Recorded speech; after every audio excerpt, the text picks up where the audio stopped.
Okra.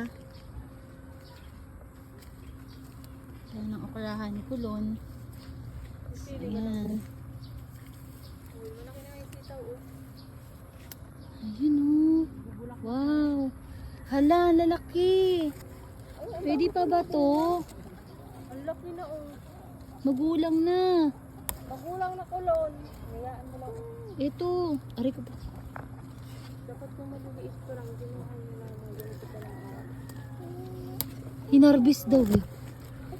Hinarbis. Ganito pa lang, oh. Ito nga te oh. Ang lalaki na. Hoy, ang gugulang na.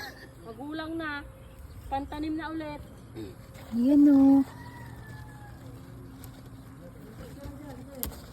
Pantanim na nga ulit, eh.